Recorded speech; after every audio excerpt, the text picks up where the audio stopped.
Okay, I'm going to give this video another crack because I just did one take, which was completely improv.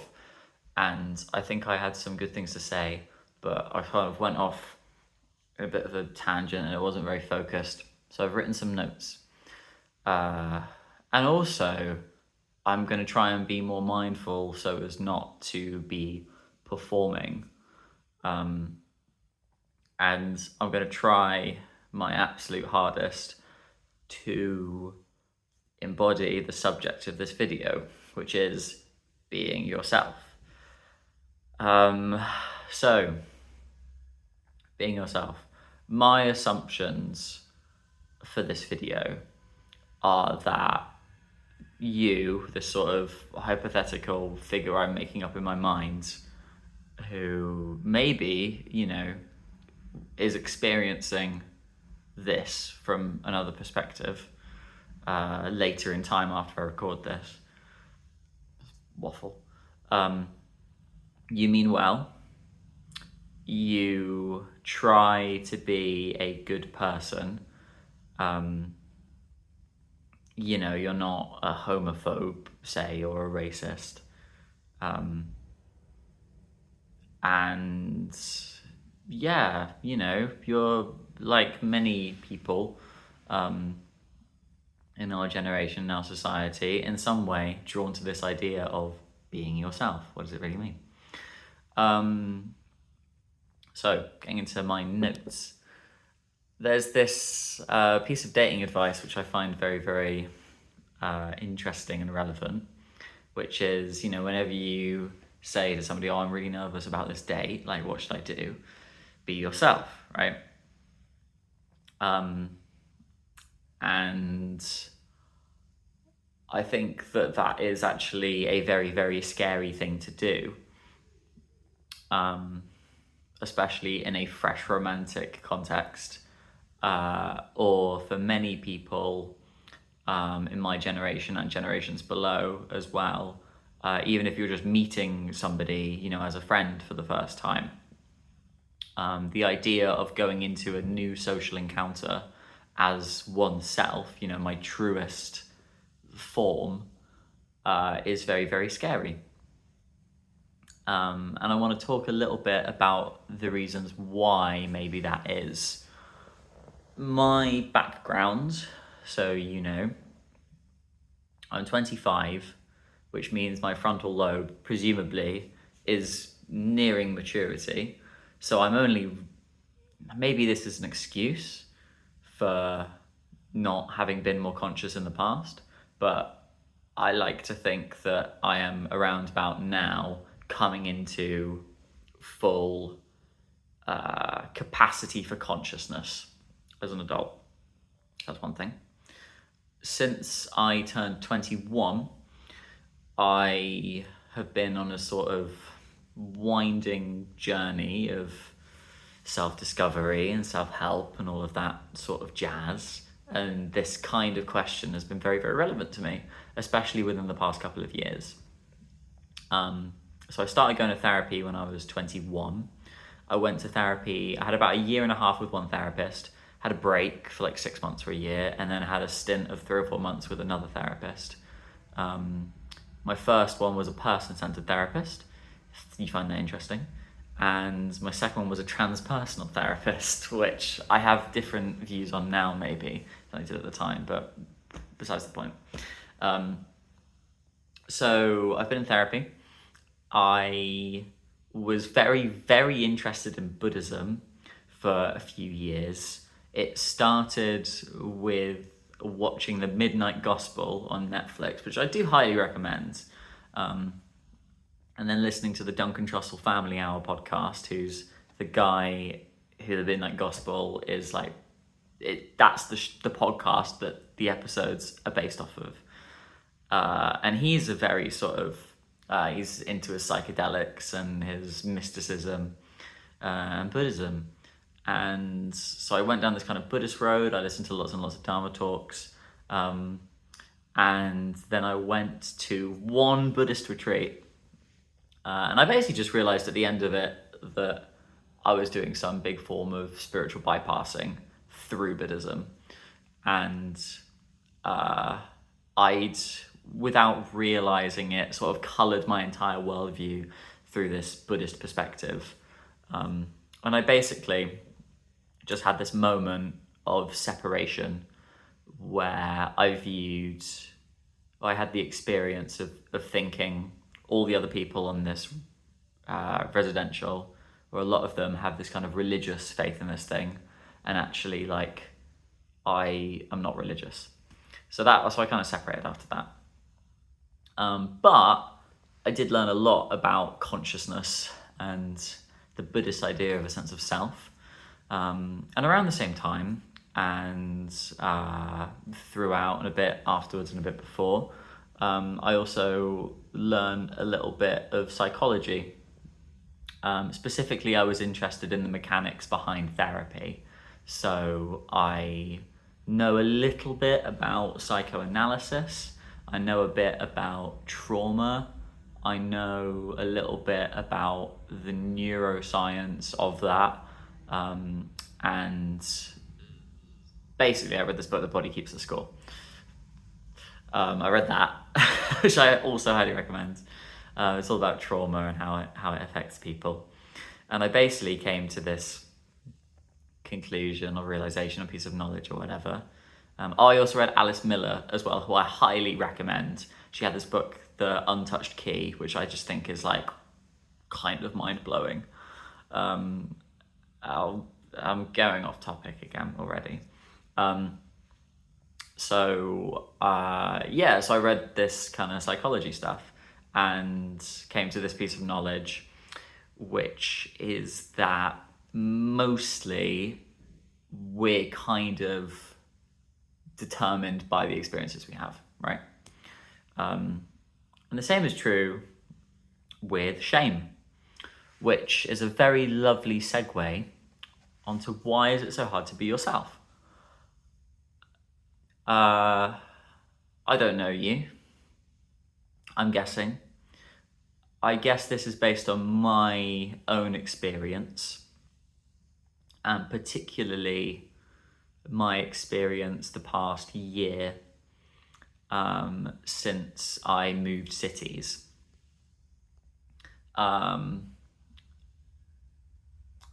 say the bit about shame first, and then I'll talk about my own experience afterwards, maybe. So, why is it so hard to be yourself? Maybe you feel shame, or you feel ashamed of who you really are. That being, were I not to have some wall up, were I not to perform a certain way socially, were I to exhibit real behaviors I have in private, or were I to say the things I really want to say sometimes within reason, I would be shunned, or people would disagree, or people would, think ill of me, that sort of thing. Going back to my notes. Perhaps you have extreme or perverted thoughts, or perhaps you have very strong desires which are taboo. Perhaps you think you possess negative traits. Maybe I think I'm not kind. Maybe I think I am mean, or I'm awkward, or maybe I think anything, doesn't really matter. Point is, you have this secret, right? And if they knew the secret, then they wouldn't love you anymore.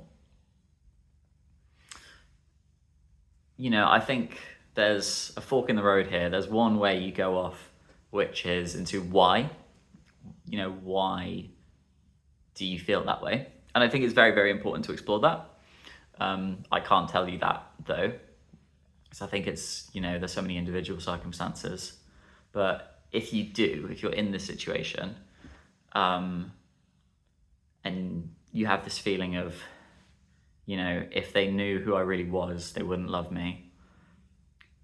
My solution I've come to experimentally is fuck them. Your thoughts do not define you. Your actions, the things that you do in physical reality, are the most important thing when it comes to your relationships with other people, right? Desires also do not define you and are usually deeply rooted in something else.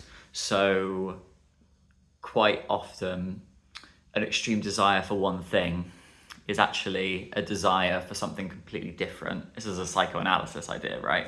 But it's a desire for something completely different, which I think the term is sublimate. So you sublimate that onto, this is pseudo psychoanalysis really, but say my desire to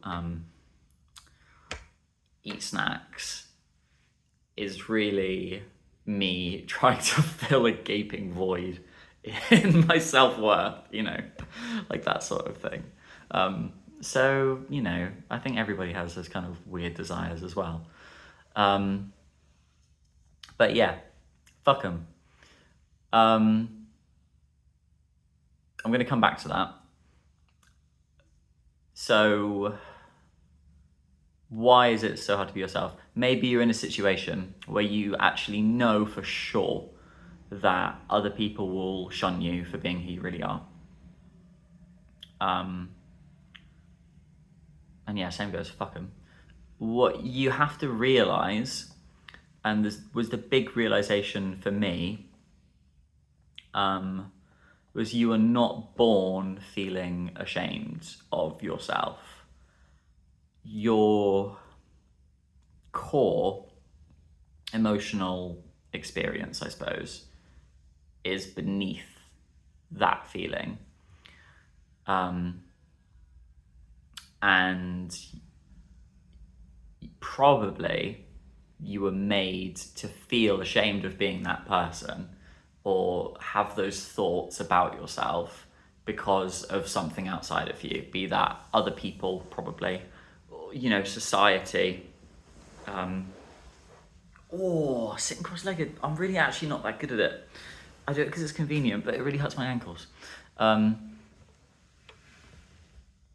Yeah, probably it was other people who made you feel like that, probably. There was something else I wanted to say about that. Was it you're not born from... Oh yeah, I think this is maybe a spiritual belief. I also think that it's, rooted in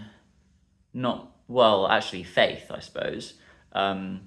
What I have heard of other people's experiences with this idea of ego death, and I think it's pretty intuitive as well, that the core experience of being a human being underneath absolutely everything is love.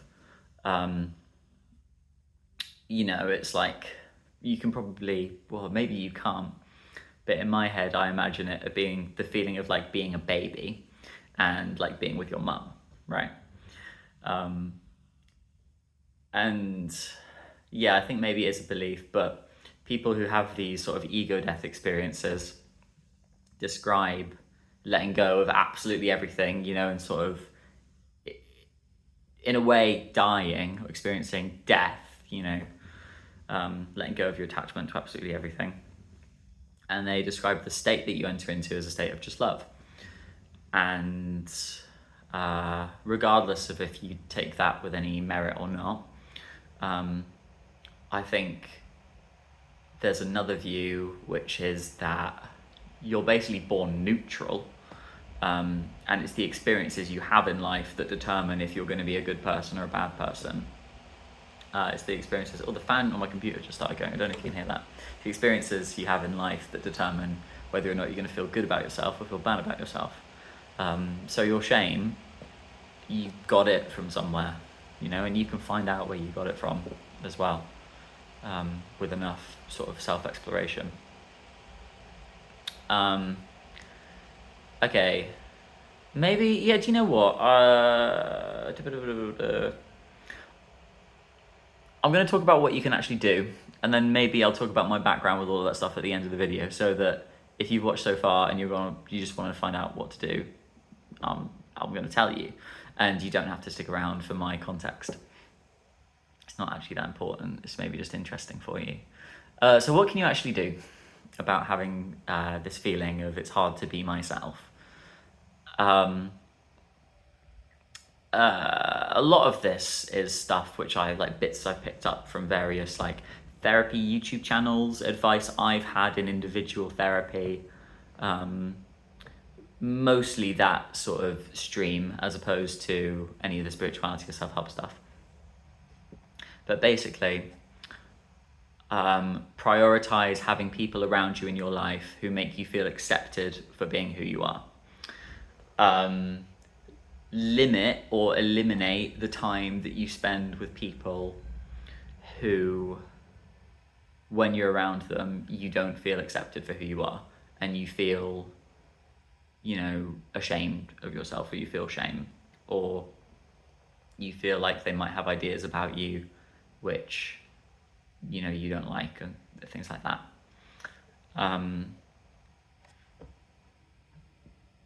Yeah, you're the most important person in your life, and you can't control what other people will think of you, but you can, to some degree, control the kinds of people, you can end friendships with people who don't serve you, and you can seek out friendships with people who will reciprocate good intent and kindness and acceptance as well. I do want to talk a little bit about my experience of prioritizing having people in your life who make you feel accepted for being who you are.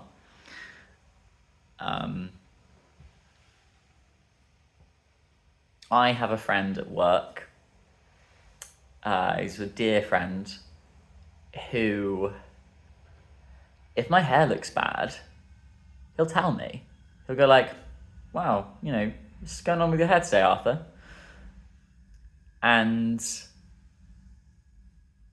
you might think that would be an example of the kind of person you don't want to keep around in your life. But actually, I hear him and I go, yeah, do you know what? Like, look in the mirror. Yeah, it is. And I can trust him because I know when I'm around him, I don't feel judged for being who I really am. And I feel like I can say what I want to say, and I can be who I want to be.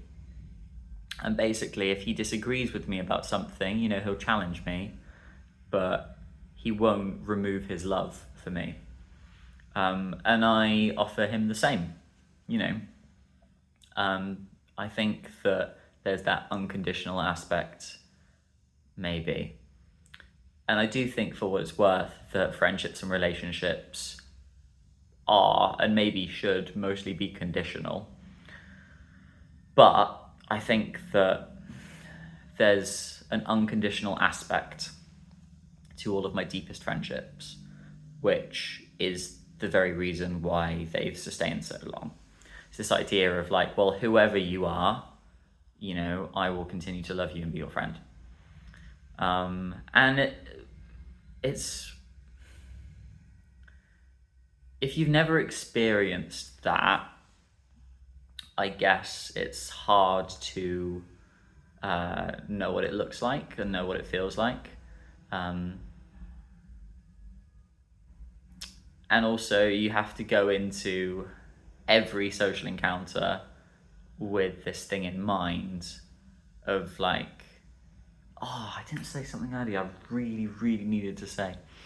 You have to go into every social encounter with this thing in mind of like, well, I'm going to assume the best of these people and get to know them. And if I think that they're not interested in me, I'm not interested in them necessarily, And if I think that they're interested in me, like, maybe I'll show a bit. Well, I'll show a bit of an interest anyway, and I'll see if anything sort of sparks. This video's getting quite long. I wanted to say earlier, and this is oh god, it just escaped me. I'm gonna pause until I remember it. Hang on. Okay, I remember what it is. Basically, let's go back to this idea of being on a date, right? Why should you be yourself on a date? Because, scrolling up. Here we go. You can only really feel accepted by somebody if you show them who you really are. You can't feel accepted and loved by the people around you really deeply unless you show them yourself, You have to, God, I'm going to tear up a little bit actually. You have to be the person who chooses to be vulnerable with another person. And that is the thing which is very uncomfortable for a lot of people, myself included. Sometimes someone will gift to you their own vulnerability, and that can actually be a really lovely pathway for you to also open up. But I think if you really want to start feeling yourself more, being yourself more, you have to be the person who chooses to be vulnerable first. I'm going to pause while I think about what I want to say next. Okay, the last thing I want to say is practice self-love as well. I think that it's a very, very necessary part of this whole thing. I'm going to include some links to YouTube videos in the description of resources and other videos which I've found very significant for me. Maybe watch them if you will or not. I'm not going to share this concrete practical method for self-love. Well, am I? No, I'm not weird. I'm not comfortable doing that, weirdly. Maybe that's a part of myself that I'm is very vulnerable. Is how do you actually practice self-love? But I will include a link to the method that I use, if I can find it. And it does actually come from a Buddhist monk, but I think that the practice itself transcends religion. I think that it's just completely what's the word? Secular. But practice self-love. There's that RuPaul quote, which every day I find to be more and more true, which is if you can't love yourself, then how the hell are you going to love anybody else? It is possibly one of the deepest and truest sentences spoken in English. Similarly, at the end, I need to reframe that sentence. At the end of the song, The End by the Beatles, at the end of the album Abbey Road, the last lyric in the Beatles discography is, and in the end, the love you take is equal to the love you gave, or something along those lines. And that is essentially the same thing, right? In order, so two things there. One, you need to be able to give yourself love as if it's coming from another person. And two, in order to really love another person, you need to already have your own love inside of you, self-love. I'm going to pause for a second. All right, I'm going to wrap it up there actually, because I don't want this video to get too long. If anything else I mentioned I'll talk about in another video. But yeah, the basic takeaways: practice self-love, prioritize having people around you who love you for being who you are, be who you really are. In order to find those people, you won't without doing that. Anything else?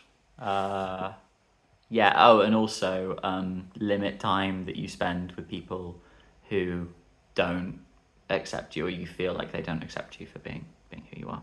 Those are the basics of it. I think that there's a lot of nuance maybe to how you implement that. But yeah, I hope maybe you found that helpful if you watched to the end of this video. I'm not trying to sell you anything. Yeah, sweet. I also, disclaimer, like, this is just my experience, right? I'm not an academic. It's just what I've learned going through life. But yeah, cool.